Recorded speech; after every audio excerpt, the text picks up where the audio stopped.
بسم اللہ الحمد للہ الصلاۃ والسلام علی اشرف الانبیاء والمرسلین نبینا محمد صلی اللہ علیہ وآلہ وصحبہ اجمعین اما بعد رب اشرح لی صدری ویسر لی امری واحلل عقدۃ من لسانی یفقہوا قولی آمین یا رب العالمین۔ السلام علیکم ورحمۃ اللہ وبرکاتہ۔ الرحیق المختوم میں آج انشاءاللہ ہمارا لیکچر نمبر 77 سٹارٹ ہو رہا ہے، اور آج کا بھی میرا ٹاپک وہی ہے، غزوہ خیبر۔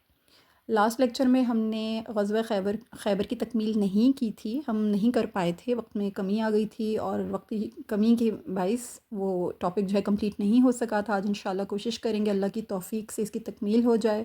ہم اس کو ریپ اپ کر سکیں، اس پورے ٹاپک کو اچھی طرح سمجھ سکیں، اور انشاءاللہ تعالیٰ اس میں جو خاص اب جو ضمنی ٹاپکس ہیں ان کو بھی ہم کور کر سکیں باذن اللہ تعالیٰ۔ اس کو شروع کرتے ہیں، اور شروع کرنے سے پہلے اللہ تعالیٰ سے دعا کرتے ہیں کہ اللہ تعالیٰ یہ سیکھنا، سمجھنا، پڑھنا میرے لیے، آپ کے لیے، ہم سب کے والدین کے لیے، ہماری اولادوں کے لیے، آنے والی تمام نسلوں کے لیے اللہ تعالیٰ اس کو صدقہ جاریہ بنائے،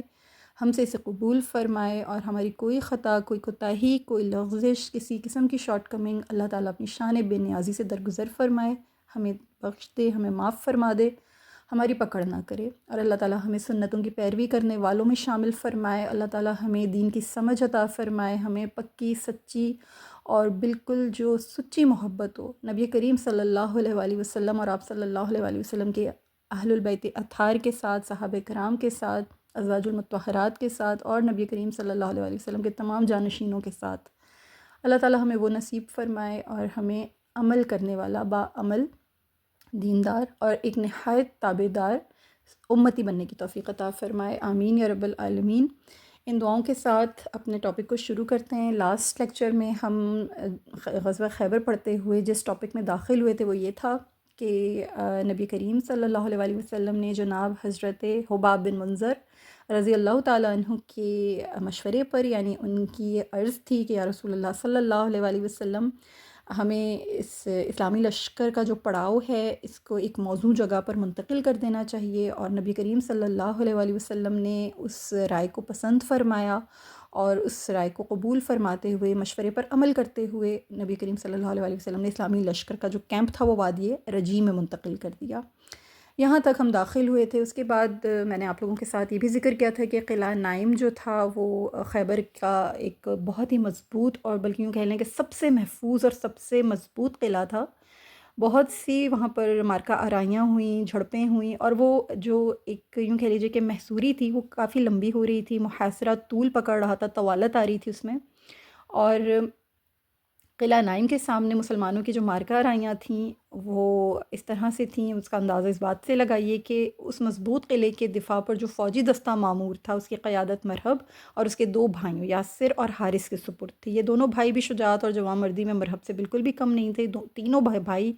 یہودی قائدین تھے، اور یہ تینوں ہی کے تینوں دعوت مبارزت دیتے ہوئے، یعنی مسلمانوں کو دعوت مبارزت دیتے ہوئے میدان جنگ میں مسلمانوں کے ہاتھ قتل ہوئے تھے۔ ان کے قتل کے بعد مسلمانوں کے لیے اس قلعے کو فتح کرنا آسان ہوا تھا۔ انشاءاللہ ابھی ہم اس کی تفصیل میں داخل ہوں گے۔ تھوڑا سا آپ کو ریمائنڈ کروا دوں تاکہ آپ لوگوں کا جو ذہن ہے وہ مزید کلیئر ہو جائے۔ غزوہ خیبر جس مقام پر ہو رہی تھی وہ علاقہ خیبر ہے، اور میں نے آپ لوگوں کو لاسٹ ٹائم بھی بتایا تھا، لیکن آج بھی آپ لوگوں کو تھوڑا سا اس کی تفصیل کے بارے میں بتاتی ہوں کہ ان کے جو خیبر کے جو قلعے تھے وہ کچھ اس طرح سے تھے کہ بنیادی طور پر نا خیبر 3 حصوں میں ڈیوائیڈڈ تھا وہ علاقہ، جو جتنا بھی خطہ تھا خیبر کا،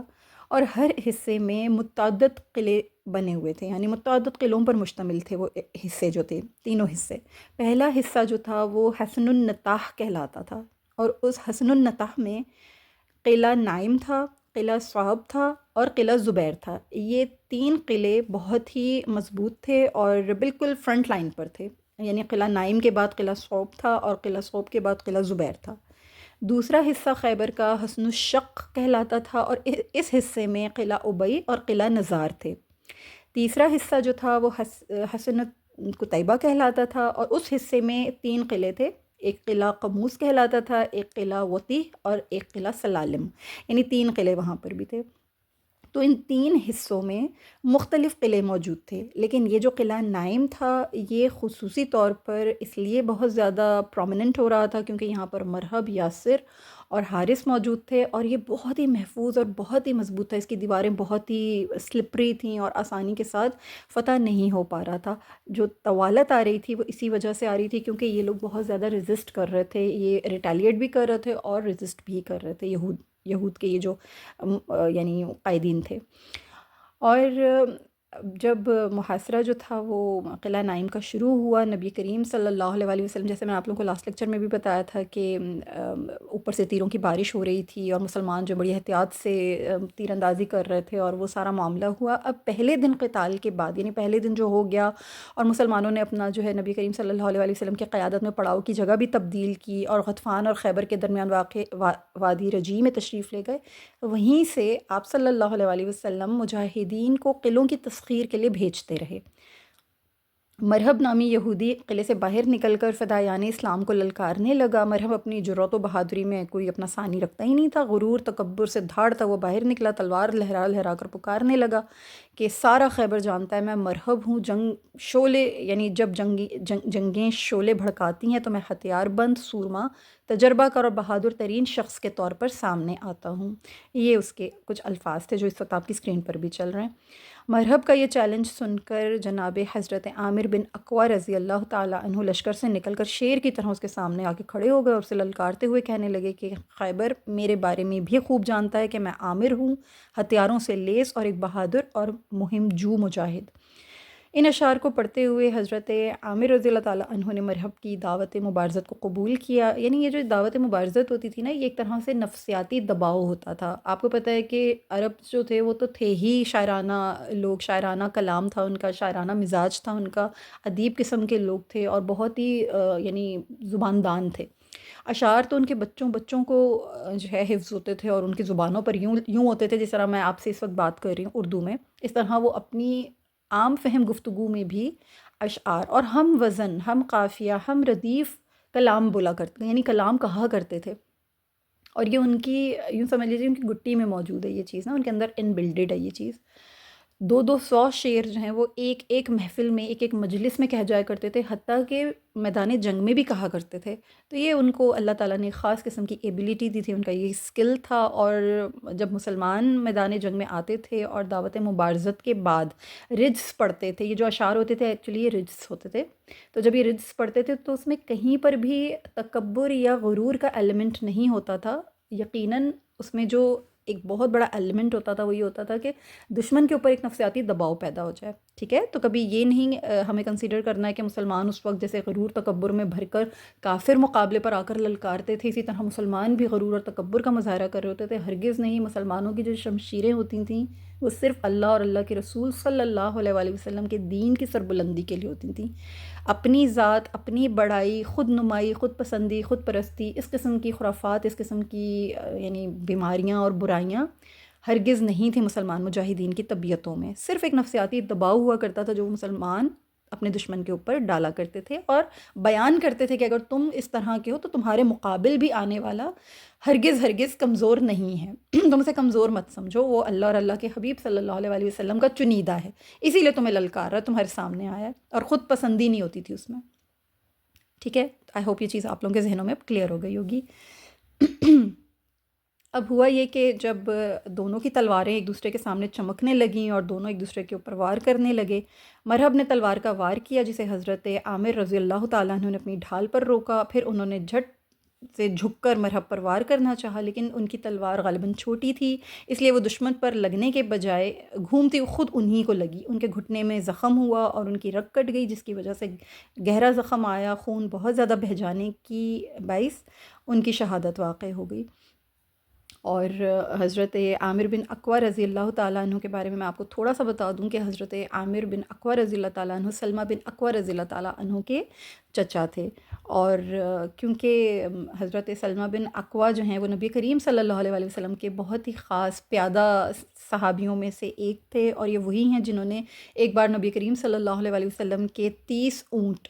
غاصبانہ طور پر جو ہے چرانے کی کوشش کی گئی تھی، جو بدو راہزن تھے انہوں نے چرانے کی کوشش کی تھی، تو سلمہ بن اقوا رضی اللہ تعالیٰ عنہ اکیلے تنہا ان 30 کے 30 جو اونٹ تھے انہیں بچا کر اور ہانکتے ہوئے واپس مدینہ لے کر آئے تھے، اور بہت میلوں میل پیدل چلا کرتے تھے، بہت پھرتیلے تھے، بہت ہی بہادر تھے، شجاع تھے اور بہت جانثار تھے، اور پیادہ سپاہیوں میں بھی ان کی ایک بہت ہی خاص قسم کی عظمت تھی، کیونکہ کئی کئی میل پیدل چلا کرتے تھے، اور نبی کریم صلی اللہ علیہ وسلم ان کو بہت محبوب رکھا کرتے تھے۔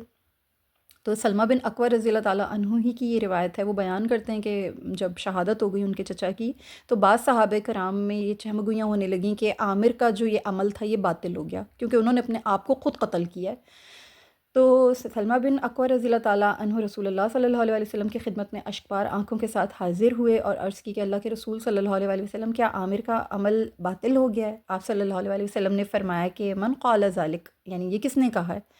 میں نے عرض کیا کہ صحابہ کرام رضی اللہ تعالیٰ عنہم کی ایک جماعت نے یہ بات کہی ہے۔ آپ صلی اللہ علیہ وآلہ وسلم نے فرمایا جس نے بھی یہ کہا ہے اس نے غلط کہا ہے، عامر کے لیے تو دگنا اجر و ثواب ہے۔ پھر رسول اللہ صلی اللہ علیہ وآلہ وسلم نے سیدنا علی المرتضیٰ کرم اللہ وجہ الکریم کی طرف پیغام بھیج کر انہیں بلایا۔ اب اس کی بھی میں آپ کے سامنے تفصیل رکھوں گی، اور انہیں بلانے کے لیے سلمہ بن اکوع رضی اللہ تعالیٰ عنہ ہی حضرت علی المرتضیٰ کرم اللہ وجہ الکریم کی خدمت میں حاضر ہوئے تھے، نبی کریم صلی اللہ علیہ وسلم کا پیغام لے کر۔ سیدنا علی المرتضیٰ کرم اللہ وجہ الکریم، آپ سب جانتے ہیں جو عظمت، جو فضیلت، جو بلندی، جو مرتبہ، جو شان حضرت علی المرتضیٰ کرم اللہ وجہ الکریم کو حاصل ہے، اس کا یعنی یوں کہہ لیں کہ چھوٹا منہ اور بڑی بات، میں کیا سورج کو روشنی دکھاؤں گی، ہم سب اس سے واقف ہیں، لیکن پھر بھی کیونکہ یہاں پہ ان کی عظمت کا بیان ہے، یہاں پہ ان کی شان، ان کی کبریائی کا بیان ہے، تو چند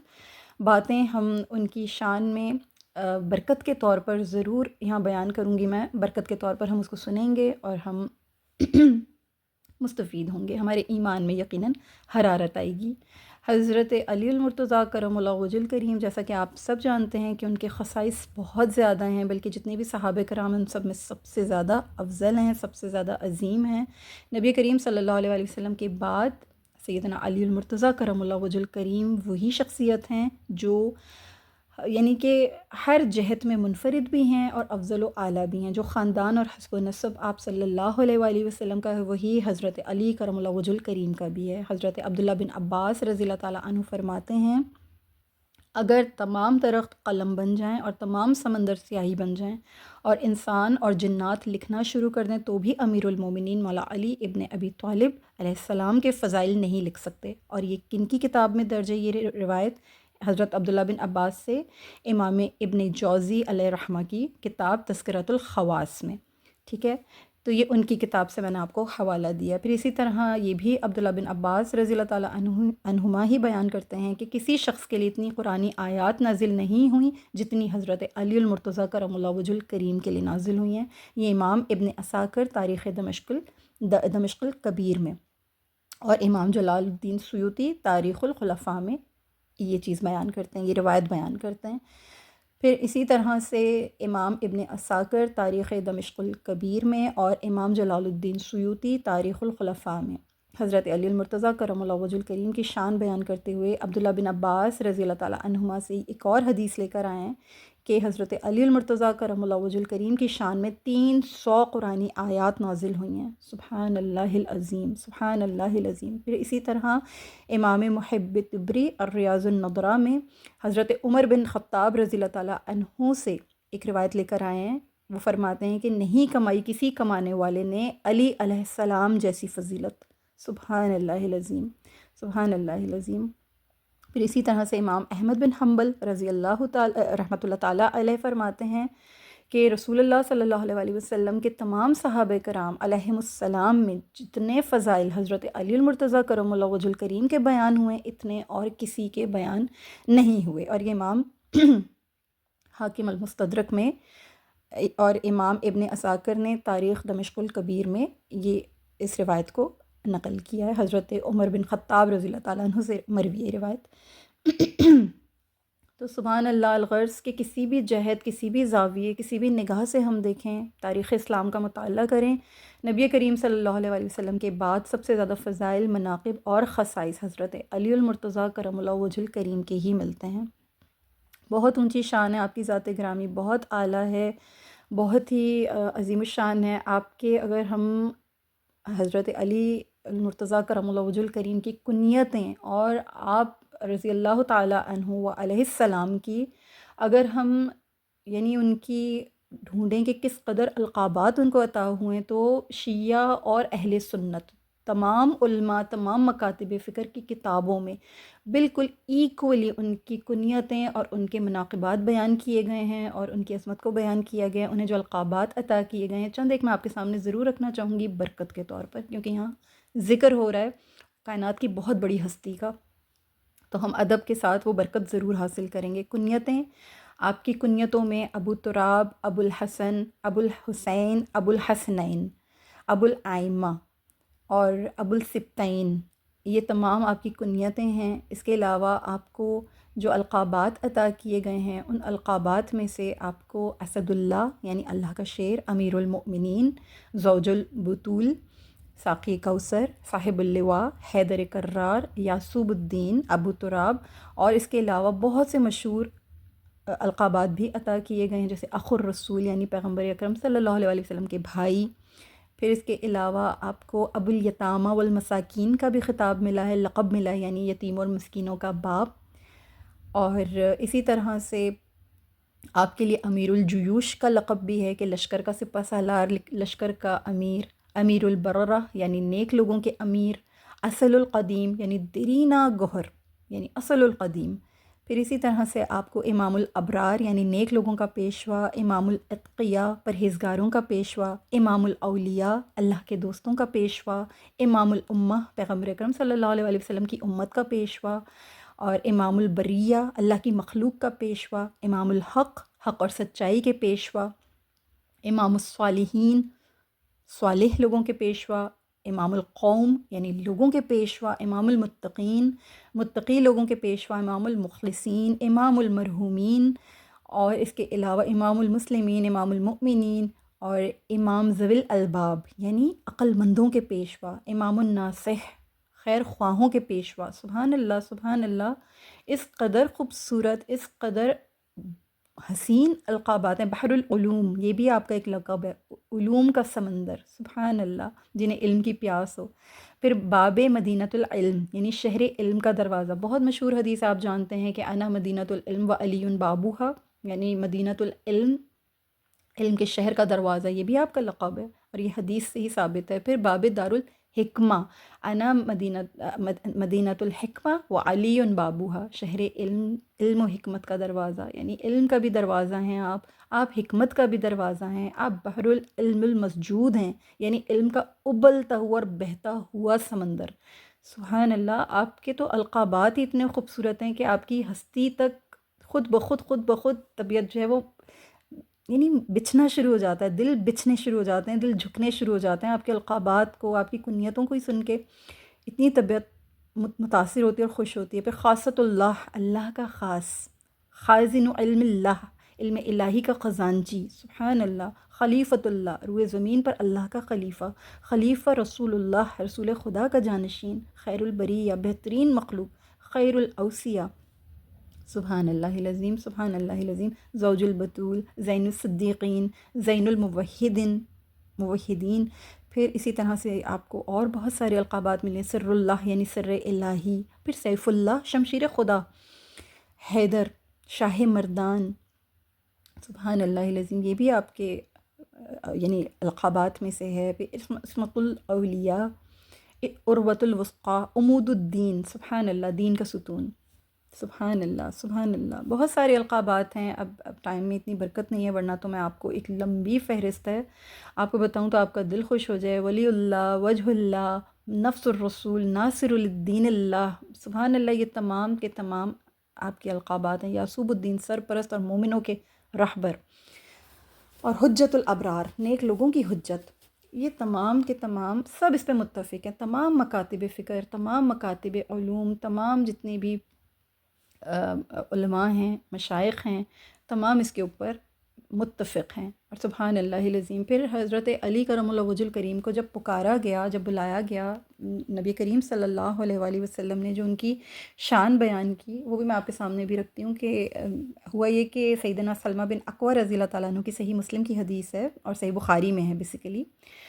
صحیح بخاری کی حدیث ہے، صحیح مسلم میں نہیں، صحیح بخاری کی حدیث ہے اس میں یہ بیان ہوتا ہے کہ سیدنا سلمہ بن اکوع رضی اللہ تعالیٰ عنہ بیان کرتے ہیں کہ سیدنا علی المرتضیٰ کرم اللہ وجہ الکریم خیبر کی جنگ میں روانگی کے وقت رسول اللہ صلی اللہ علیہ وسلم کے ساتھ نہیں جا سکے تھے کیونکہ ان کی آنکھوں میں تکلیف تھی۔ پھر انہوں نے یہ سوچا کہ میں نبی کریم صلی اللہ علیہ وسلم سے پیچھے نہیں رہ سکتا، میں پیچھے کیوں رہ جاؤں، تو مجھے یہ گوارا نہیں ہوا، چنانچہ وہ بھی اسلامی لشکر کے ساتھ جا ملے، یعنی انہیں یہ گوارا نہیں ہوا اور وہ اسلامی لشکر کے ساتھ جا کے جا ملے۔ یہ صحیح بخاری کی حدیث ہے۔ اب جب قلعہ نائم کو فتح کرنے کے لیے کئی بار کوششیں کی جا چکی تھیں لیکن قلعہ نائم فتح نہیں ہوا تھا،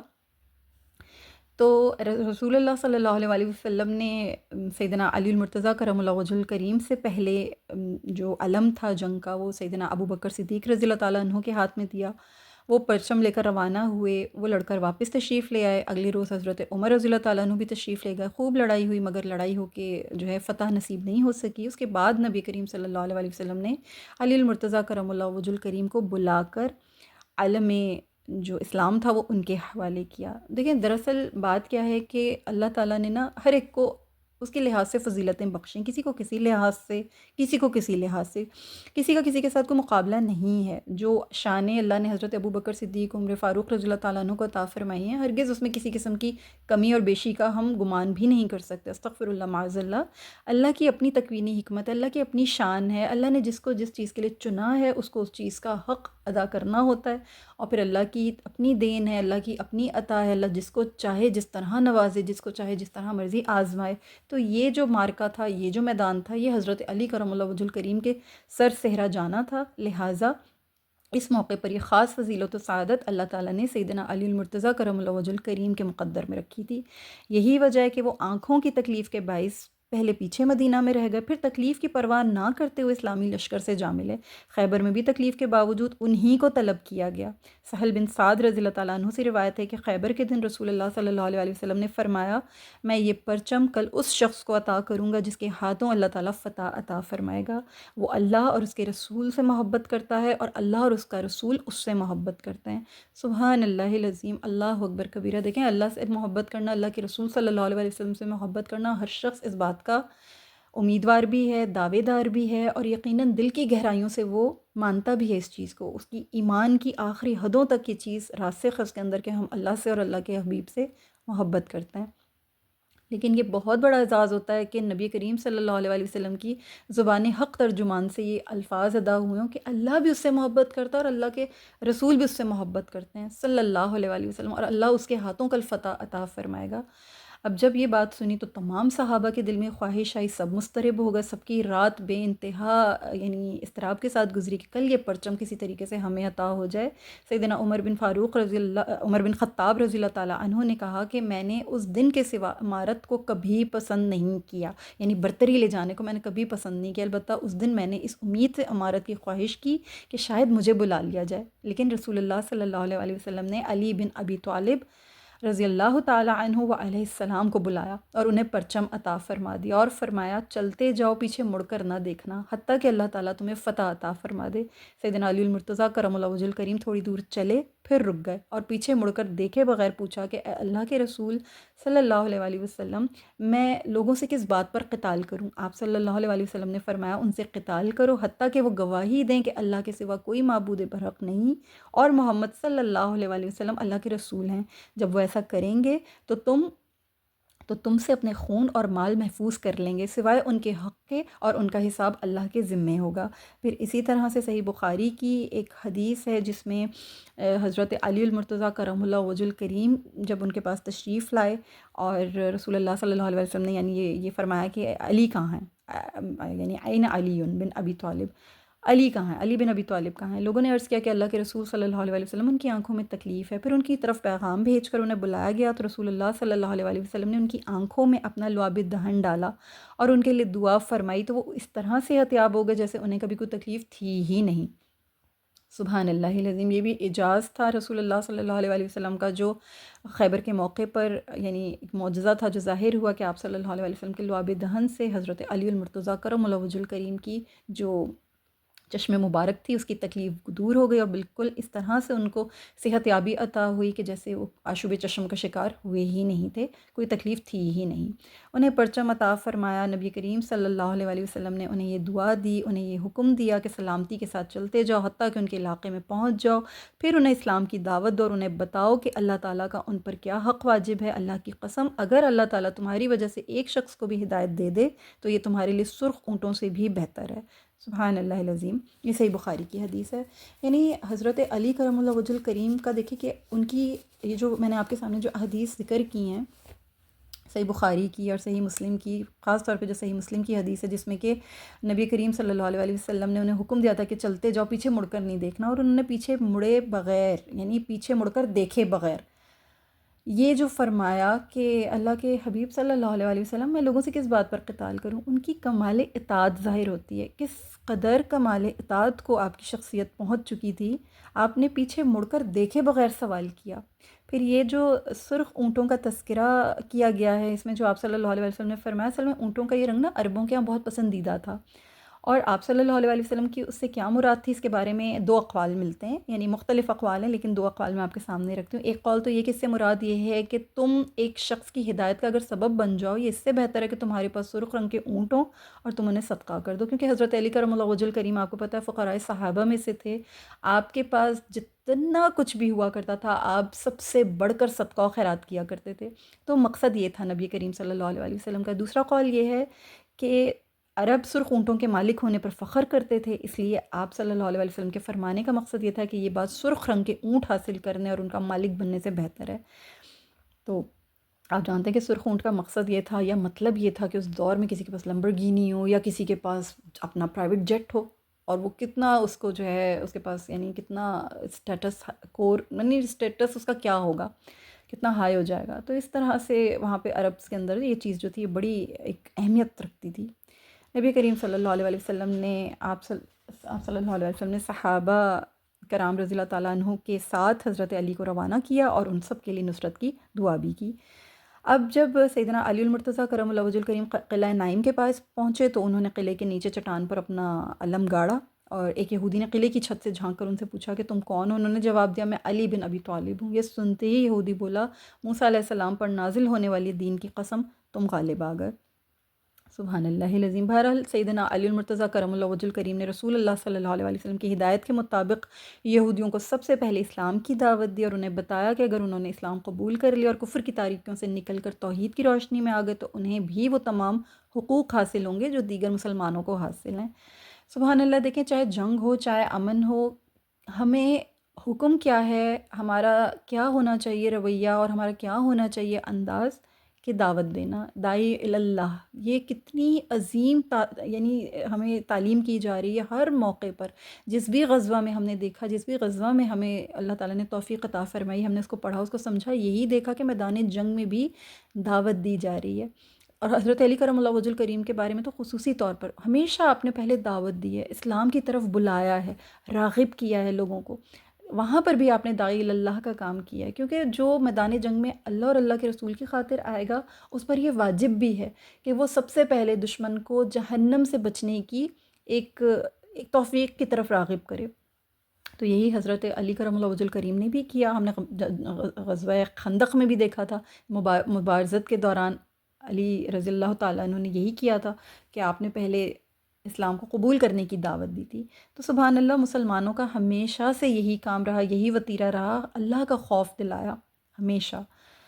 اور اس کے بعد پھر مقابلہ شروع ہوا۔ پہلے یوں ہوا کہ مرحب عامر بن اقویٰ رضی اللہ تعالیٰ عنہ کے مقابلے پر آیا تھا۔ اس مرتبہ مرحب جو تھا وہ اسی طرح سے اپنے تکبر اور اپنے غرور میں چور مادی اور اپنی جو اس کی افرادی قوت تھی ان پر ناز کرتا ہوا آیا باہر، اور اس نے حضرت علی کرم اللہ وجہ الکریم کو دعوت مبارزت دی۔ کہنے لگا کہ خیبر والے خوب جانتے ہیں کہ میں مرحب ہوں، جو ایک ہتھیار بند، بہادر اور تجربہ کار سورما ہے۔ جب جنگ کی آگ بھڑک اٹھے تو میں شجاعت و بصالت کے خوب جوہر دکھاتا ہوں۔ سیدنا علی المرتضیٰ کرم اللہ وجہ الکریم نے بھی رجز پڑھی اور اس کو دعوت مبارزت کو یعنی قبول کیا، اس کی دعوت مبارزت کو۔ اور جو انہوں نے جو رجز پڑھی وہ انہوں نے اس انداز میں پڑھی کہ میں وہ ہوں کہ میری ماں نے میرا نام حیدر رکھا ہے، میں جنگلوں کے شیر کی طرح خوفناک نظر آتا ہوں، میں ان کے لیے سا کے بدلے نیزے کی ناپ پوری کروں گا، یعنی ناپ تول میں کمی نہیں کروں گا میں، جیسے سا جو ہے وہ پیمانہ ہوتا تھا ایک پورا، جیسے سا جو ہوتا ہے نا ایک پورا ایک پیرامیٹر ہوتا تھا، میں نیزے کی ناپ پوری کروں گا، یعنی جس طرح کا وار تم کرو گے میں تمہارے اوپر برابر کا وار کروں گا، مجھے ہلکا نہیں لینا۔ اور حیدر اس شیر کو کہتے ہیں، دیکھیں ایک ہوتا ہے شیر جو جنگل کا بادشاہ ہوتا ہے، اور اس کا ایک الگ ہی ایک روب ہوتا ہے، ایک الگ ہی میجسٹک قسم کا وہ اللہ تعالیٰ نے کریچر بنایا ہے، لیکن جو پلٹ کر جھپٹتا ہے نا اسے حیدر کہتے ہیں۔ تو انہوں نے اپنی یہ شان بیان کی کہ میری ماں نے فاطمہ بنت اسد سلام اللہ تعالیٰ علیہا، ہم نے پڑھا ہے ان کے بارے میں بھی کیا اونچی شان والی وہ ہستی تھیں، انہوں نے ان کا حوالہ دیا اس میدان میں، جن کے لیے 70,000 ملائکہ نے آ کے ان کی نماز جنازہ پڑھی تھی، اور نبی کریم صلی اللہ علیہ وسلم نے خود ان کی قبر مبارک میں اتر کر ان کے لیے دعا کی تھی اور تاکید کی تھی قبر کو کہ میری والدہ یہاں تشریف لا رہی ہیں، ان کے ساتھ نرم معاملہ کرنا۔ سبحان اللہ العظیم۔ تو یہ ان کے بطن سے تشریف لائے ہوئے ان کے نور نظر ہیں۔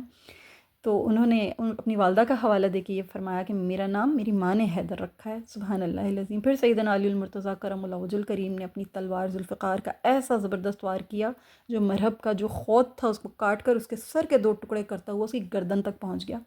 ساتھ ہی وہ 2 ٹکڑے ہو کر زمین پر گر گیا، اور اللہ تعالیٰ نے مسلمانوں کو فتح عطا فرما دی۔ سبحان اللہ العظیم۔ قاتل مرہب سیدنا علی المرتضیٰ کرم اللہ وجہ الکریم ہیں، انہوں نے اس کو واصل جہنم کیا۔ بہت سی کتابوں میں بہت سے عقائد ہیں، بہت سے لوگوں کا یہ کہنا ہے کہ مرہب کا جو قاتل ہے، مرہب کو جنہوں نے قتل کیا ہے وہ محمد بن مسلمہ ہیں، لیکن ہرگز ایسا نہیں ہے، رضی اللہ تعالیٰ عنہ، وہ نہیں ہے۔ سب کو پتہ ہے، ہر مکتبہ فکر اس بات کے اوپر متفق ہے، چند ایک لوگوں کے، اور جو نہیں اس چیز سے اتفاق کرتے ہیں ان کی اپنی ان کا اپنی کوئی دلیل ہوگی، ان کا اپنا کوئی خیال ہوگا، لیکن سیدنا علی المرتضیٰ کرم اللہ وجہ الکریم قاتل مرہب ہیں، ٹھیک ہے۔ پھر بہرحال اسی طریقے سے خیبر والے جو تھے انہوں نے جب دیکھا کہ مرہب تو گر گیا ہے، پھر حارث جو مرہب کا بھائی تھا وہ بھی مقابلے پر آیا، اس کا حملہ بھی زبردست تھا، اور اتنا زبردست تھا کہ مسلمان بکھر گئے، لیکن سیدنا علی المرتضیٰ کرم اللہ وجہ الکریم ثابت قدم رہے، اور ان کا حارث کے ساتھ مقابلہ ہوا تو علی رضی اللہ تعالیٰ عنہ علیہ السلام نے اسے بھی جہنم واصل کر دیا۔ یوں حارث اور مرہب کے قتل ہونے کے بعد اس کے لشکر کے لوگ واپس قلعے میں بھاگ کر انہوں نے قلعے کا دروازہ بند کر لیا۔ اس کے بعد مرہب بھی چلا گیا، مرہب کا بھی خاتمہ ہو گیا اور حارث کا بھی خاتمہ ہو گیا۔ اب ان کا جو تیسرا بھائی بچا تھا، جس کا نام میں نے آپ لوگوں کے سامنے ذکر کیا تھا، جس کا نام یاسر تھا۔ یاسر جو تھا نا، یہ بھی یہودیوں کا جرنیل تھا، بہادر تھا، سخت جنگجو تھا۔ اس کے مقابلے کے لیے سیدنا زبیر بن عوام رضی اللہ تعالیٰ عنہ میدان میں نکلے۔ آپ رضی اللہ تعالیٰ عنہ کی والدہ ماجدہ سیدہ صفیہ رضی اللہ تعالیٰ عنہ، آپ جانتے ہیں رسول اللہ صلی اللہ علیہ وسلم کی پھوپھی تھیں، آپ کو بھی ایک بہت عظیم الشان بہادری اور شجاعت آپ کے خون میں، آپ کی حسب اور نسب میں شامل تھی۔ آپ نے یہ مقابلہ جو تھا، جب آپ کے سامنے یاسر آیا، اس نے رجس پڑھی اور اس نے کہا کہ خیبر والے خوب جانتے ہیں کہ میں یاسر ہوں، اور میرے سامنے میں جو ہتھیار بند ہے، بہادر ہے، اور کشتوں کے پشتے لگانے والا ہے، اور شیر بھی مجھ پر حملہ آور ہوتے ہیں تو وہ بھی فوراً فرار ہونے میں ہی عافیت سمجھتے ہیں، اور میری دہشت کی وجہ سے سارے خطرات دور ہو جاتے ہیں۔ اس کی اس مبارزت کو قبول فرمایا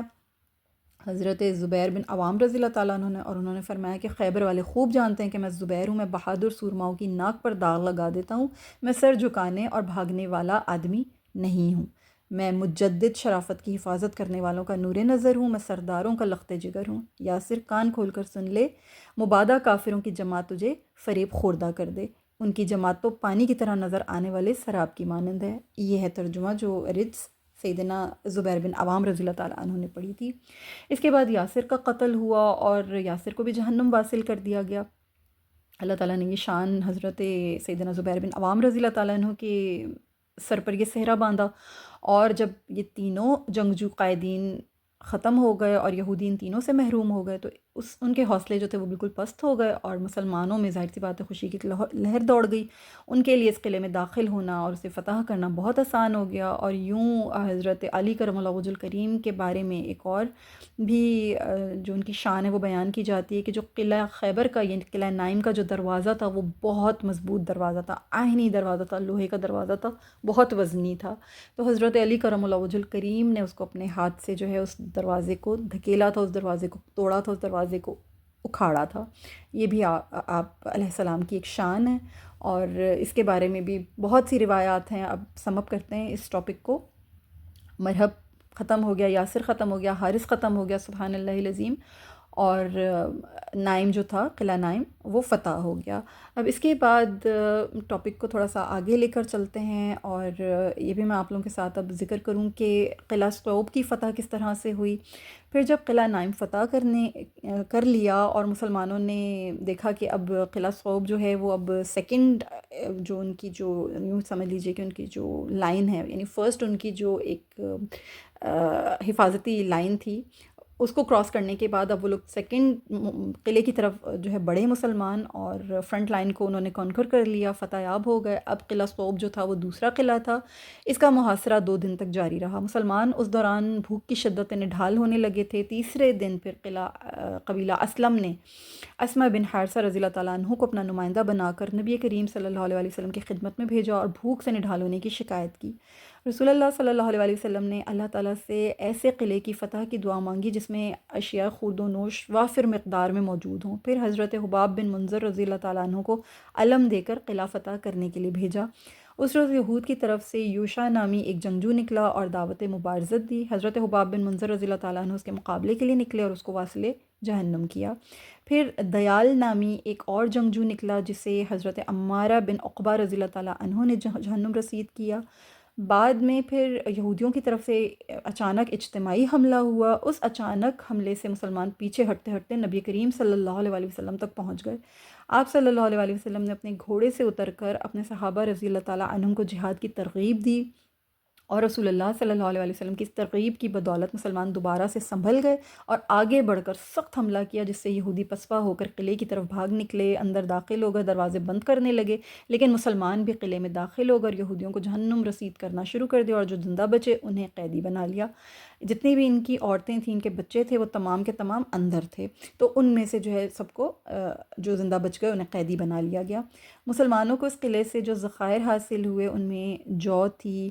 ان میں کھجور، گھی، شہد، تیل، چربی اور دیگر ایسی بے شمار اشیاء شامل تھیں۔ آپ صلی اللہ علیہ وسلم کے حکم سے ایک منادی کرنے والے نے اعلان کیا کہ خود کھاؤ، جانوروں کو کھلاؤ، لیکن کوئی چیز اٹھا کر نہ لے جاؤ۔ اس قلعے سے مسلمانوں کو یمن سے آئے ہوئے کپڑے کی بھی بہت ساری، یعنی بہت بے شمار، تقریباً کہا جاتا ہے، روایات میں آتا ہے کہ 20 تھان دستیاب ہوئے، یعنی بہت بڑی وافر مقدار میں یمن سے آیا ہوا کپڑا بھی نصیب ہوا۔ پھر مختلف قسم کے شرابوں کے مٹکے ملے جن کو توڑ دیا گیا اور شراب بہا دی گئی، یعنی ممنوعات خیبر میں یہ چیز بھی شامل ہے۔ پھر تانبے اور مٹی کے برتن ملے جن میں یہود کھایا پیا کرتے تھے۔ رسول اللہ صلی اللہ علیہ وسلم نے ان کو دھو کر ان میں کھانے پینے کی اجازت دے دی۔ ان اشیاء کے علاوہ بھیڑ بکریوں کے ریوڑ، گائے کے گلے اور کثیر تعداد میں گدھے بھی ملے جو کہ پالتو تھے۔ مزید یہ کہ ایک یہود کی نشاندہی پر زیر زمین مکان سے اسلحہ بھی دریافت ہوا جس میں منجنیقیں وغیرہ بھی کثیر تعداد میں موجود تھیں۔ تو قلعہ سقوب جو تھا یہ بہت بڑی فتح تھی، اور جیسے کہ اللہ تعالیٰ نے سورہ فتح میں غنائم کا ذکر کیا تھا، تو یہ وہ تمام غنائم تھے جو اب مسلمانوں کو حقیقتاً عطا ہوئے۔ پر نبی کریم صلی اللہ علیہ وسلم کی جو دعا ہے کہ اللہ تعالیٰ ایسا قلعہ فتح کروا دے جہاں اشیاء خورد و نوش وافر مقدار میں موجود ہوں، تو اللہ تعالیٰ نے اس دعا کو بھی شرف قبول عطا فرمایا، منو عن اس دعا کو، یعنی اس دعا کی برکتیں مسلمانوں کو نصیب ہوئیں۔ پھر قلعہ زبیر کی بھی میں آپ کے سامنے رکھتی ہوں کہ خیبر کی وادی نطح میں نے جیسے آپ کو پہلے بھی بتایا کہ 3 بڑے قلعے تھے، جن میں سے نائم بھی فتح ہو گیا، سوب بھی فتح ہو گیا، مسلمان اب قابض ہو چکے تھے ان کے اوپر۔ اب آخری ایک قلعہ جو تھا وہ حصن زبیر باقی تھا۔ پہاڑ کی چوٹی پر واقع ہونے کی وجہ سے پہلے اس قلعے کو حصن قلعہ کہا جاتا تھا، بعد میں اسے حصن زبیر بن عوام رضی اللہ تعالیٰ عنہ کیونکہ حضرت زبیر بن عوام رضی اللہ تعالیٰ عنہ کے حصے میں آیا تھا یہ اس کی فتح، اسی لیے پھر اسے حصن زبیر کہا جانے لگا۔ مسلمانوں نے پہلے 2 قلعے فتح کرنے کے بعد اس قلعے کا محاصرہ کیا جو 3 دن تک جاری رہا۔ ایک یہودی جس کا نام غزال تھا، جب اس نے دیکھا کہ مسلمانوں کا دباؤ بڑھتا جا رہا ہے اور یہود کے پاس بچنے کے مواقع نہ ہونے کے برابر رہ گئے، تو وہ آپ صلی اللہ علیہ وآلہ وسلم کی خدمت میں حاضر ہوا اور عرض کی کہ اگر حضور صلی اللہ علیہ وآلہ وسلم اسے جان کی امان دے دیں، یعنی وہ وعدہ معاف گواہ بننا چاہ رہا تھا، سلطانی گواہ بننا چاہ رہا تھا، تو وہ آپ صلی اللہ علیہ وآلہ وسلم کو ایک ایسا راستہ بتا سکتا ہے جس سے آپ صلی اللہ علیہ وآلہ وسلم نطاق کے سارے قلعوں کو فتح کر کے مطمئن ہو جائیں گے، اور اس کے بعد آپ صلی اللہ علیہ وآلہ وسلم اہل شق کی طرف متوجہ ہو سکیں گے، یعنی وہ جو شق اب جو دوسرا والا حصہ تھا خیبر کا۔ آپ صلی اللہ علیہ وآلہ وسلم نے اس کو، اس کے اہل و عیال اور اس کے اموال کو امان دے دی، اور امان پانے کے بعد پھر اس نے کہا کہ آپ صلی اللہ علیہ وآلہ وسلم اگر 1 مہینہ بھی اس قلعے کا محاصرہ جاری رکھیں گے نا تو بھی یہود کو ذرا پرواہ نہیں ہوگی، کیونکہ انہوں نے زیر زمین پانی کے لیے سرنگیں بنا رکھی ہیں، اور رات کی تاریکی میں وہ نکلتے ہیں، پانی سے سیراب ہوتے ہیں، پھر قلعوں میں واپس آ جاتے ہیں، تازہ دم ہو جاتے ہیں، پھر آپ لوگوں سے آ کے مقابلہ کرتے ہیں۔ اگر آپ ان کی سرنگوں کو کاٹ دیں تو اللہ کے رسول صلی اللہ علیہ وسلم وہ شدت پیاس سے میدان میں نکل کر مقابلہ کرنے پر مجبور ہو جائیں گے، کیونکہ ظاہر سی بات ہے پیاس ان کو باہر لے گی، مقابلے کے لیے مجبور ہو جائیں گے۔ چنانچہ آپ صلی اللہ علیہ وسلم نے ان کی سرنگوں کو کاٹ دیا، جس کی وجہ سے وہ باہر نکل کر آئے اور پھر مسلمانوں سے جنگ شروع کی۔ خوب بہادری کے جوہر دکھائے، کئی مسلمان بھی شہید ہوئے، جبکہ 10 یہودی بھی اس جنگ میں لقمہ اجل بنے۔ بالآخر مسلمانوں نے پھر اس قلعے کو فتح بھی کر لیا، اور یہ نطاق کے قلعوں میں سے آخری قلعہ تھا۔ اس سے فارغ ہونے کے بعد رسول اللہ صلی اللہ علیہ وسلم شق کے علاقے کے قلعوں کو فتح یاب کرنے کی طرف متوجہ ہو گئے۔ اب شق کے علاقے میں بھی جیسے میں نے آپ لوگوں کو بتایا کہ متعدد قلعے تھے، تو ان میں سے ایک قلعہ ابئی تھا۔ سب سے پہلے جس قلعے کو فتح کرنے کے لیے آپ صلی اللہ علیہ وسلم متوجہ ہوئے وہ حصن ابئی تھا۔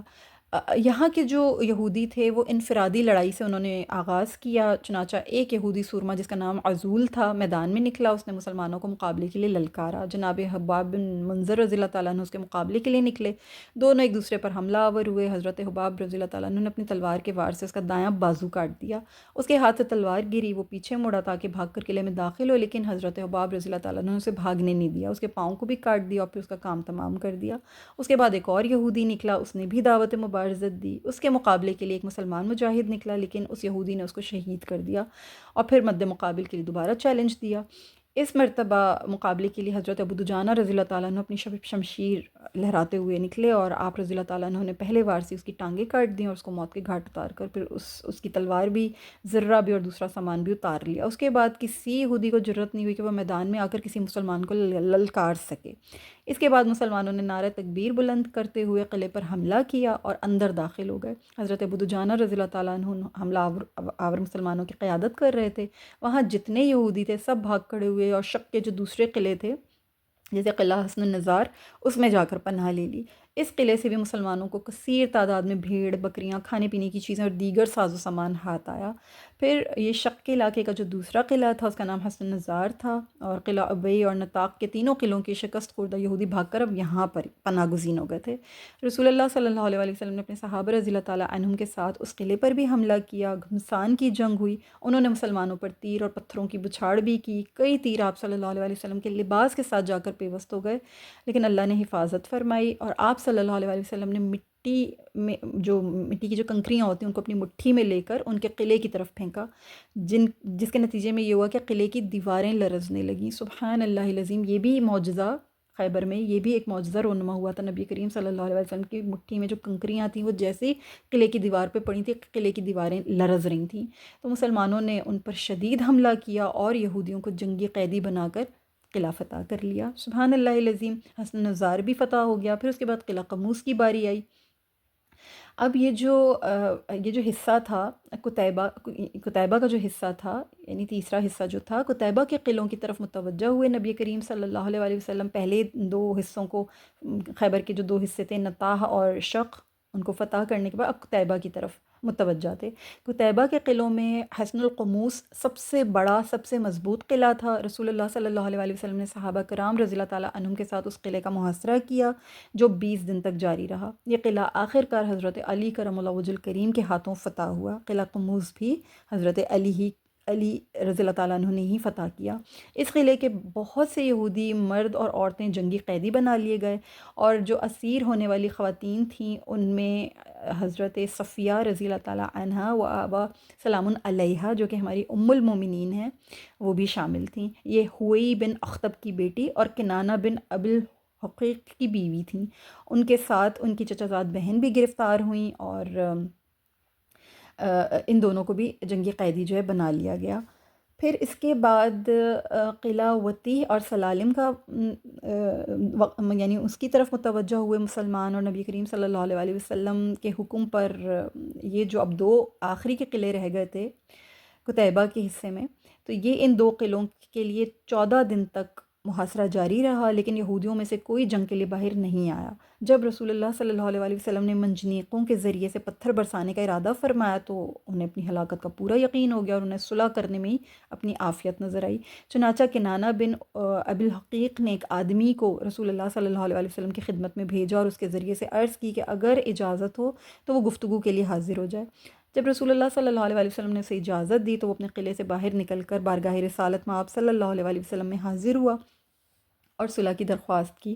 رسول اللہ صلی اللہ علیہ وسلم نے اس کی درخواست کو قبول فرمایا، اور چند شرائط تھیں جو کہ صلح کی وجہ بنی، یعنی ان شرائط کی بنیاد پر صلح ہو سکتی تھی۔ وہ شرائط یہ تھیں کہ ایک شرط تو یہ تھی کہ رسول اللہ صلی اللہ علیہ وسلم قلعے میں مورچہ بند یہودیوں کا خون معاف فرما دیں گے۔ دوسری، ان کے بال بچے ان کے حوالے کر دیے جائیں گے۔ تیسری، یہودی اپنے بال بچوں سمیت خیبر کے قلعوں اور جو بھی مزروعہ زمین ہے اس سے نکل جائیں گے۔ پھر چوتھی شرط یہ تھی کہ یہود سونے چاندی کے سارے زیورات، سواری کے جانور، ہر قسم کا اسلحہ اور کپڑوں کے تھان وغیرہ رسول اللہ صلی اللہ علیہ وسلم کے حوالے کر دیں گے، کیونکہ ظاہر ہے وہ تمام مال مسلمان مجاہدین پر حلال ہو چکا ہے، لہٰذا وہ ان کی ملک ہوگا۔ یہودی صرف اتنا کپڑا ساتھ لے جائیں گے جو ان کی پشت پر لدا ہوگا۔ اور پانچویں شرط یہ تھی کہ یہود اپنے سامان میں کوئی بھی چیز نہیں چھپائیں گے، اگر انہوں نے کوئی چیز چھپائی تو اللہ اور اس کے رسول صلی اللہ علیہ وسلم اس صلح سے بری الذمہ ہوں گے۔ اس طرح یہ دو قلعے صلح سے فتح ہو گئے، اور دوسرے قلعوں کے برعکس یہاں جنگ کی نوبت نہیں آئی۔ ان دو قلعوں سے مسلمانوں کو سبحان اللہ 100 زرہیں، 400 تلواریں، 1000 نیزے اور 500 عربی کمانیں ترکشوں سمیت مال غنیمت کے طور پر ملی۔ اور یہاں پر توریت کے بھی بہت سے نسخے تھے جو مسلمانوں کے ہاتھ لگے، لیکن یہود کی درخواست پر رسول اللہ صلی اللہ علیہ وسلم نے انہیں واپس کرنے کا حکم فرمایا۔ توریت کی حرمت کو پامال ہونے سے رسول اللہ صلی اللہ علیہ وسلم نے منع فرمایا، کیونکہ الہامی کتاب ہے، مسلمانوں کا دین ہے، عقیدہ ہے، ان کا ایمان ہے کہ یہ سب اللہ کی کتابیں ہیں، آسمانی کتاب ہیں، اور ان پر ایمان مسلمان کا یعنی حصہ ہیں، ان پر ایمان لانا مسلمان کے ایمان کا حصہ ہیں۔ پھر صلح کا معاہدہ طے ہونے کے بعد نبی کریم صلی اللہ علیہ وسلم نے کنانہ اور ربیع کو بلا کر ان سے ہوئی بن اخطب کے خزانے کے بارے میں دریافت فرمایا۔ انہوں نے کہا کہ جنگوں کے اخراجات کے باعث وہ سارا خزانہ خرچ ہو گیا۔ انہوں نے جھوٹ بولا، اور اس اپنے قول کو صحیح ثابت کرنے کے لیے انہوں نے شدید قسم کی قسمیں بھی کھائیں۔ رسول اللہ صلی اللہ علیہ وسلم نے انہیں واضح طور پر آگاہ کر دیا کہ اگر وہ خزانہ ان کے پاس سے برآمد ہو گیا تو اللہ اور اس کے رسول صلی اللہ علیہ وسلم کی ذمہ داری ختم ہو جائے گی، اور وہ مال مومنین کے لیے حلال ہو جائے گا۔ اس بات پر چند مسلمانوں اور یہودیوں کو گواہ بنا لیا گیا۔ پھر سائیہ نے، جو کہ سلام بن ابی الحقیق کا بیٹا تھا، آپ صلی اللہ علیہ وسلم کو ایک کھنڈر کے بارے میں بتایا کہ وہاں پہ خزانہ مدفون ہے، یعنی ایک کھنڈر کی طرف جو ہے نشاندہی کی اس نے۔ رسول اللہ صلی اللہ علیہ وسلم نے حضرت زبیر رضی اللہ تعالیٰ عنہ کو چند مجاہدین کے ہمراہ سائیہ کے ساتھ بھیجا۔ وہاں کھدائی کی گئی تو اونٹ کے چمڑے میں وہ خزانہ دستیاب تھا،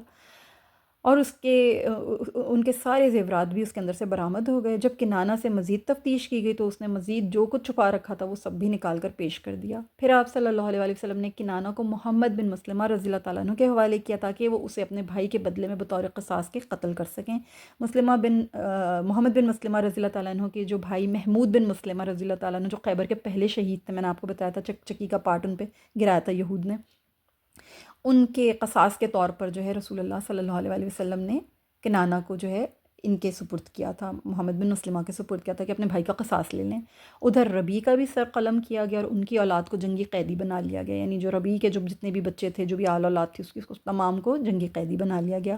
اونٹ کے چمڑے میں جو خزانہ ملا اس میں سونے کے کڑے تھے، سونے کی چوڑیاں تھیں، پازیبیں، کان کے آویزے، جواہرات و زمرد کے ہار، سونے کی انگوٹھیاں وغیرہ، اور بہت بہت ساری مقدار میں کئی چیزیں دستیاب ہوئیں۔ پھر حضرت صفیہ کا اس میں قبول اسلام بہت خاص ہے کہ اسیران خیبر میں سے حضرت صفیہ رضی اللہ تعالیٰ عنہا و سلام علیہا بھی موجود تھی ان اسیران میں، ان قیدیوں میں، اور ان کا تعلق حضرت ہارون علیہ السلام کے خاندان سے تھا۔ ہوئی بن اخطب کی یہ صاحبزادی تھیں، اور ظاہر سی بات ہے وہ سردار تھا، یہ سردار کی بیٹی تھیں۔ حضرت داہیہ کلبی نے انہیں اپنے لیے آپ صلی اللہ علیہ وسلم کی اجازت سے منتخب کر لیا، لیکن پھر ایک صحابی رضی اللہ تعالیٰ عنہ کی درخواست پر رسول اللہ صلی اللہ علیہ وسلم نے حضرت داہیہ کلبی رضی اللہ تعالیٰ عنہ کو ان سے دستبردار ہو جانے کا حکم دیا۔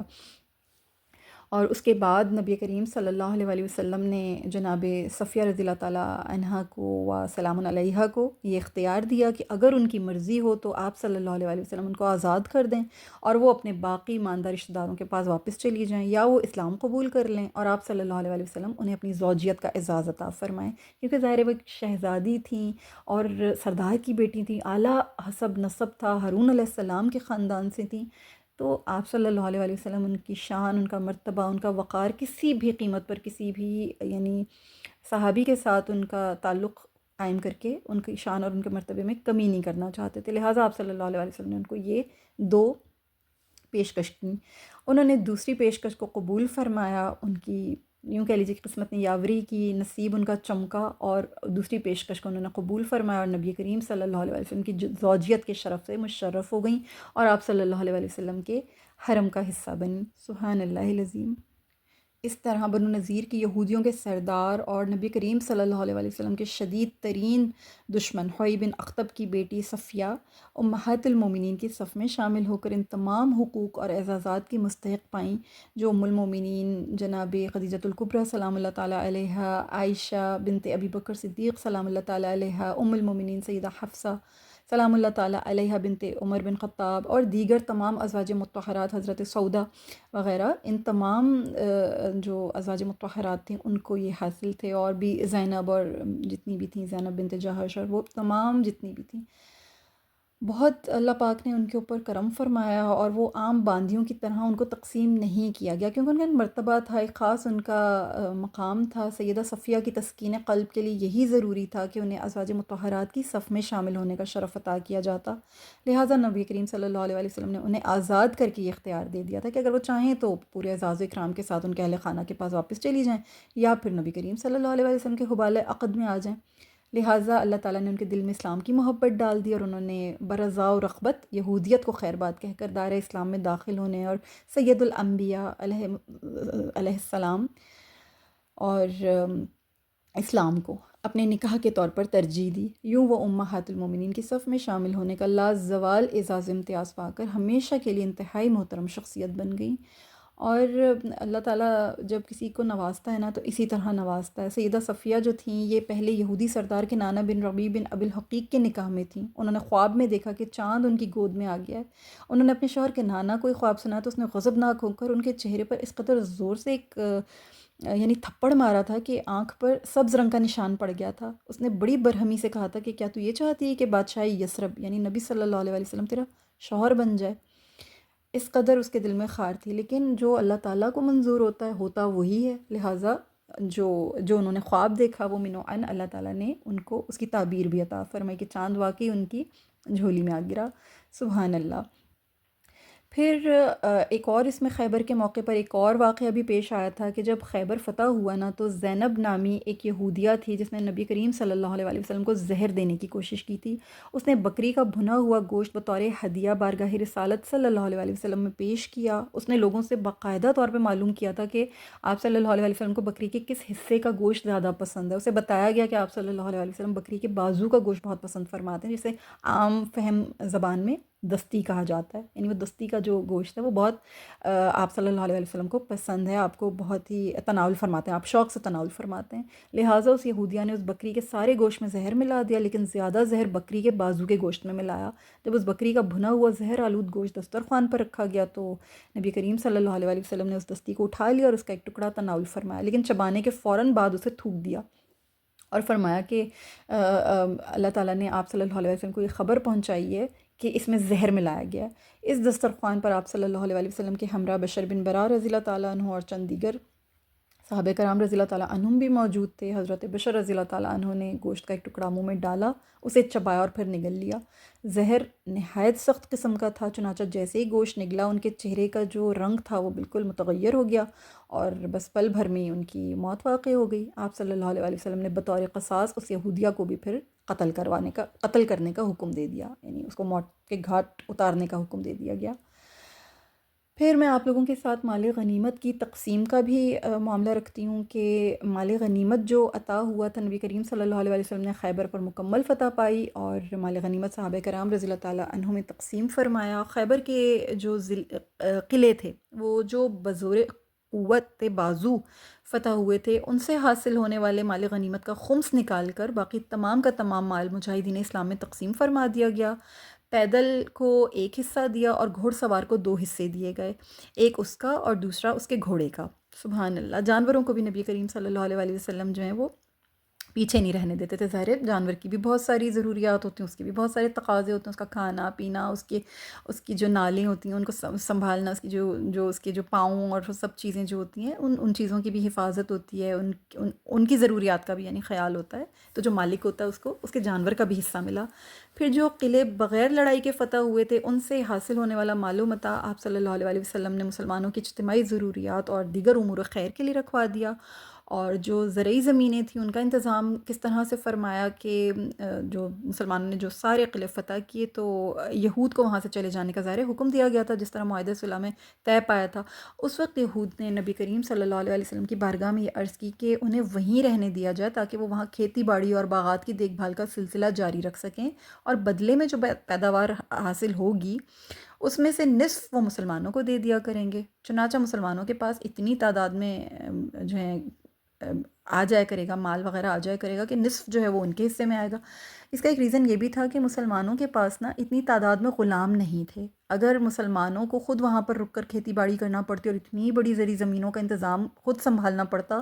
تو ان کی جو مدینہ میں جو معاملات تھے، اور پھر یہ کہ غزوات ہوا کرتی تھیں اور دیگر معاملات ہوا کرتے تھے، اہل و عیال ہوا کرتے تھے، تو وہ سب چیزیں جو تھیں وہ افیکٹ ہو سکتی تھیں۔ لہٰذا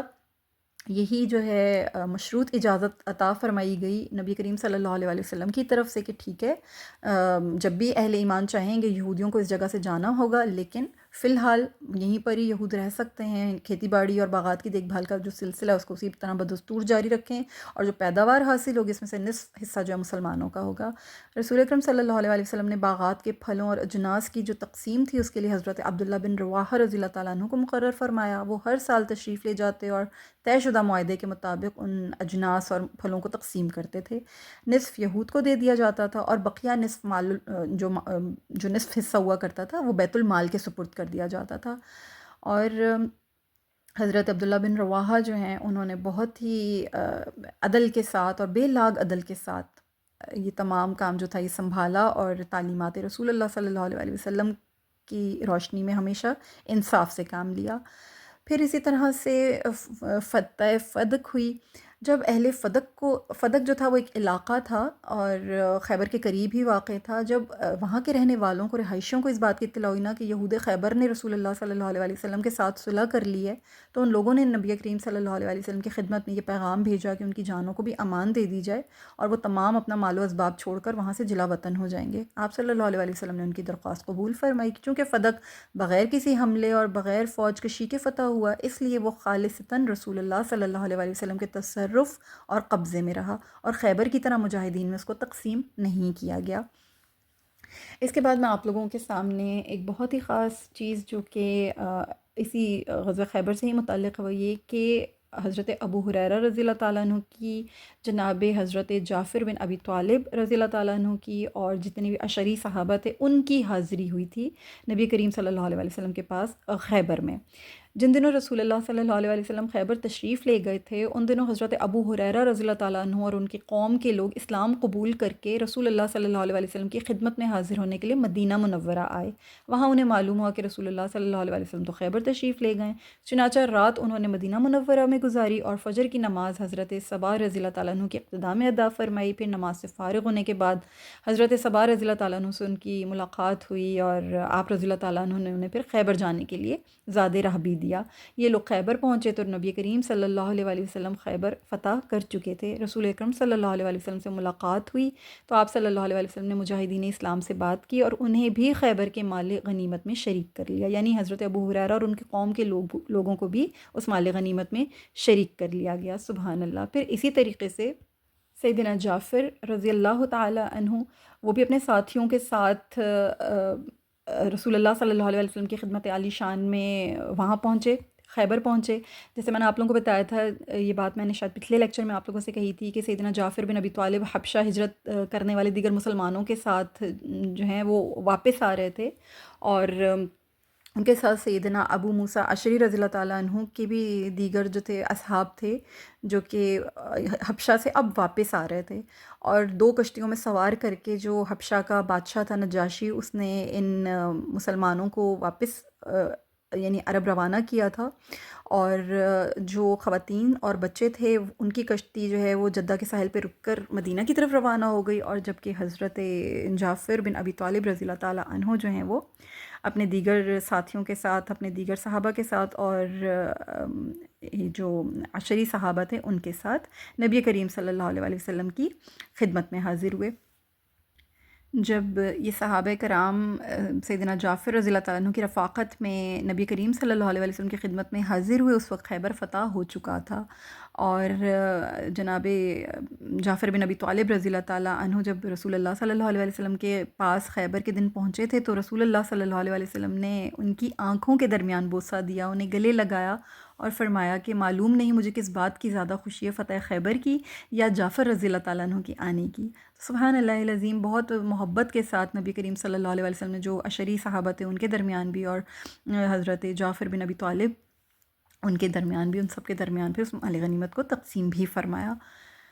تو الحمدللہ ہم نے اس چیز کو بھی کور کر لیا۔ پھر ممنوعات خیبر کے بارے میں بھی میں آپ کے ساتھ تھوڑا سا ذکر کرتی ہوں کہ خیبر میں صحابہ کرام رضی اللہ تعالیٰ عنہم کو مال غنیمت کے طور پر کچھ چیزیں ایسی میسر آئی تھیں جنہیں کھانے کی نیت سے ذبح کر کے انہوں نے پکانا شروع کر دیا تھا۔ خصوصی طور پہ گدھے وغیرہ کا جو گوشت تھا اس کو نبی کریم صلی اللہ علیہ وسلم نے حکم دیا کہ گدھے کا گوشت نہیں کھانا ہے بلکہ اس کو ضائع کر دو، اور اسی طرح کچے لہسن کے استعمال سے بھی منع فرمایا۔ پھر مال غنیمت کی تقسیم سے پہلے اس میں سے کسی چیز کے بیچنے سے بھی آپ صلی اللہ علیہ وسلم نے منع فرمایا۔ چیر پھاڑنے والے جو درندے تھے ان کا گوشت کھانے سے بھی آپ صلی اللہ علیہ وسلم نے منع فرمایا، اور ایک بہت خاص حکم یہ بھی دیا کہ جو باندی ہے اس کی استبرائے رحم سے پہلے اس کے ساتھ صحبت نہیں کرنی، یعنی جتنی بھی خواتین جو جنگی قیدی بن کر آئی تھیں اور وہ لونڈیاں تھیں بیسیکلی، یعنی کونکیبائنس تھیں، ان کے جب تک ان کا رحم وضع نہ ہو جائے اس وقت تک، یعنی اگر ان میں سے کچھ پریگننٹ تھیں تو جب تک وہ رحم جو تھا ان کا وہ استبرا نہ ہو جائے اس میں، یعنی کہ ان کا حمل وضع نہ ہو جائے، اولاد پیدا نہ ہو جائے، جب تک ان کے ساتھ صحبت نہیں کی جا سکتی تھی۔ منع کیا نبی کریم صلی اللہ علیہ وسلم نے اس چیز سے منع فرمایا۔ تو یہ ممنوعات خیبر میں یہ تمام چیزیں جو شامل ہیں۔ اس کے بعد میں آپ لوگوں کے ساتھ اسی ٹاپک کے اندر ہی اس چیز کو کور کرتی ہوں، کیونکہ وہ بھی وادی القریٰ جو تھی، وادی القریٰ اور تیمہ، یہ بھی فتح خیبر کے بعد کا ہی واقعہ ہے، یہ بھی قریب قریب کے ہی علاقے تھے۔ نبی کریم صلی اللہ علیہ وسلم نے جب خیبر کو فتح کیا تو وادی القریٰ اور تیمہ کے جو لوگ تھے انہوں نے اسلام یعنی ان کو بھی اسلام کی دعوت دی گئی، لیکن انہوں نے قبول کرنے سے انکار کیا اور جنگ کے لیے تیار ہو گئے۔ ایک فیصلہ کن مارکے کے بعد بزور بازو وادی القریٰ فتح ہوا، اور وہاں سے جو بھی مال غنیمت حاصل ہوا خمس نکالنے کے بعد باقی مجاہدین میں اس کو تقسیم کر دیا گیا۔ وہاں کی زمین وہاں کے لوگوں کے حوالے کی گئی، اور ان کے ساتھ وہی معاہدہ ہوا جو اہل خیبر کے ساتھ ہوا تھا۔ اہل تیمہ کو جب وادی القریٰ کی فتح کا حال معلوم ہوا تو انہوں نے رسول اللہ صلی اللہ علیہ وسلم کے ساتھ جزیہ دینے کی شرط پر صلح کر لی۔ تو یوں فتح وادی القریٰ و تیمیہ میں نے آپ کو بالکل سمرائز کر کے اس کو بھی بتایا کہ یہ بھی اسی وقت کے قریب کا واقعہ ہے۔ ابھی نبی کریم صلی اللہ علیہ وسلم مدینہ واپس تشریف نہیں لائے تھے، تو ان وادیوں کو بھی آپ صلی اللہ علیہ وسلم نے فتح فرمایا تھا۔ پھر مدینہ منورہ واپسی ہوئی، جب یہ وادی القریٰ اور تیمہ کی فتح ہوئی تو آپ صلی اللہ علیہ وسلم نے مدینہ منورہ واپس پلٹنے کا ارادہ فرمایا، اور مدینہ منورہ کے قریب پہنچ کر ایک وادی میں آرام کرنے کی غرض سے نزول فرمایا۔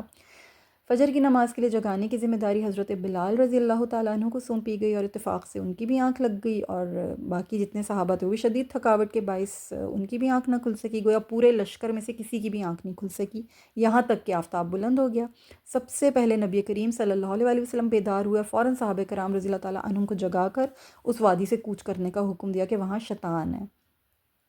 اس وادی سے نکل کر آگے گئے تو نبی کریم صلی اللہ علیہ وسلم نے نزول فرما کر حضرت بلال رضی اللہ تعالیٰ عنہ کو اذان کا حکم دیا اور نماز ادا فرمائی۔ جب جرف کے مقام پر پہنچے تو رات کا وقت ہو چکا تھا۔ آپ صلی اللہ علیہ وسلم نے صحابہ کرام رضی اللہ تعالیٰ عنہ کو وہاں رکنے کا حکم فرمایا، اور رات کے وقت اچانک سے گھر میں جانے سے منع فرمایا۔ یعنی یہ بھی ایک رسول اللہ صلی اللہ علیہ وسلم کی ایک تعلیم ہے کہ کبھی بھی اپنے گھر والوں کو بغیر اطلاع دیے گھر میں داخل نہیں ہونا، خصوصی طور پہ رات کے وقت۔ اس میں ایک خاص کانٹیکسٹ بھی ہے اور ایک واقعہ بھی ہے، اب ہمارا کیونکہ موضوع نہیں ہے لہٰذا میں اس پہ نہیں جاؤں گی۔ تو نبی کریم صلی اللہ علیہ وسلم نے منع فرمایا کہ رات میں اچانک سے اپنے گھر میں نہیں جانا چاہیے۔ جو ہمارے پاس ایک ٹرینڈ ہے نا کہ ہم سرپرائز دیں گے اپنے گھر والوں کو، یہ چیز ٹھیک نہیں ہوتی ہے۔ اطلاع دے کے جانا چاہیے تاکہ سامنے والا مینٹلی پریپیئر ہو جائے، تمام جتنا بھی اس نے آپ کی خاطر کرنی ہے، آپ کی تواضع کرنی ہے، وہ ہر طرح سے فلی اکوپڈ ہو۔ اس کے گھر میں جو کچھ بھی معاملات ہیں وہ اپنے معاملات کو سمیٹے۔ آپ کو نہیں پتہ آپ کسی گھر اچانک جا رہے ہیں، یا ایون اپنے گھر بھی اچانک جا رہے ہیں، تو گھر والوں کا اس وقت حال کیا ہے، گھر والے کس حال میں آپ کو ملیں گے۔ تو یہ ایتھکس کے بھی خلاف ہے، یعنی ایٹیکیٹس کے بھی خلاف ہے۔ رسول اللہ صلی اللہ علیہ وسلم نے ان بنیادی باتوں پر بہت توجہ فرمائی ہے، اور صحابہ کرام کو منع فرمایا کہ جب تم جنگ کی حالت سے واپس جاؤ تو اپنے گھر اطلاع دے کر جاؤ، تاکہ گھر والے اہتمام کریں، تمہاری بیویاں تمہارے لیے تیار ہوں، تمہارے استقبال کے لیے تمہیں احساس دلائیں، یعنی سر جھاڑ منہ پھاڑنا بیٹھی ہوں اور دیکھ کے حیران کہ ہکا بکا کہ ہیں آپ کب آئے۔ تو آپ کو جو ایک خوشی ملے گی، ایک جو آپ کو تازگی محسوس ہوگی، ان کو فریش دیکھ کر، ان کو اپنی محبت اور اپنے انتظار میں محو دیکھ کر، وہ چیز آپ اس لذت سے محروم نہ ہو جائیں۔ تو نبی کریم صلی اللہ علیہ وسلم نے ان باریکیوں کے اوپر بھی روشنی ڈالی اور ان کا بھی حکم دیا۔ سبحان اللہ العظیم۔ صبح کو نبی کریم صلی اللہ علیہ وسلم مدینہ منورہ میں داخل ہوئے، اور آپ صلی اللہ علیہ وسلم کا یہی معمول ہوا کرتا تھا کہ آپ جب کسی سفر سے واپس تشریف لاتے تھے تو آپ مدینہ سے باہر تھوڑی دیر رکتے تھے، قیام کرتے تھے، اور مدینہ اپنے گھر والوں کو، اپنے جتنی بھی اپنی جو ازواج ہوتی تھیں ان تک یہ پیغام پہنچایا کرتے تھے کہ میں واپس تشریف لے آیا ہوں، یعنی محمد صلی اللہ علیہ وسلم اپنے لشکر کے ساتھ تشریف لے آئے ہیں اور وہ گھر میں اہتمام کریں۔ تو تمام ازواج مطہرات اہتمام کرتی تھیں، اور جناب سیدۃ کائنات جناب فاطمۃ الزہرا سلام اللہ تعالیٰ علیہا وہ سب سے پہلی ہستی ہوتی تھیں جن سے نبی کریم صلی اللہ علیہ وسلم بنفس نفیس ملاقات فرمایا کرتے تھے، انہیں یہ شرف عطا فرمایا کرتے تھے، اس کے بعد پھر اپنے ازواج کے پاس جایا کرتے تھے۔ جب احد پہاڑ پر نگاہ مبارک پڑی تو فرمایا کہ یہ پہاڑ آپ صلی اللہ علیہ وسلم سے محبت کرتا ہے اور آپ صلی اللہ علیہ وسلم اس سے محبت کرتے ہیں۔ یوں نبی کریم صلی اللہ علیہ وسلم خیبر سے بخیر و عافیت واپس مدینہ منورہ تشریف لائے، اور لشکر اسلام بھی بے شمار غنائم کے ساتھ فتح یاب ہو کر مدینہ منورہ واپس پہنچا۔ الحمدللہ ثم الحمدللہ ہم نے اس ٹاپک کو کور کر لیا، یہ ٹاپک اپنی تکمیل کو پہنچ گیا، اور اس دوران اللہ سے دعا ہے کہ اگر کوئی شارٹ کمنگ ہو، کوئی کمی کوتاہی رہ گئی ہو، اللہ تعالیٰ سے درگزر فرما دے، ہم سے اسے قبول فرما لے، اور اللہ تعالیٰ اسے ہمارے لیے دنیا اور آخرت کا زاد راہ بنائے، اور اللہ کے حبیب صلی اللہ علیہ وسلم کی خوشنودی حاصل ہو۔ آمین یا رب العالمین۔ جزاکم اللہ خیرا کثیرا۔ السلام علیکم ورحمۃ اللہ وبرکاتہ۔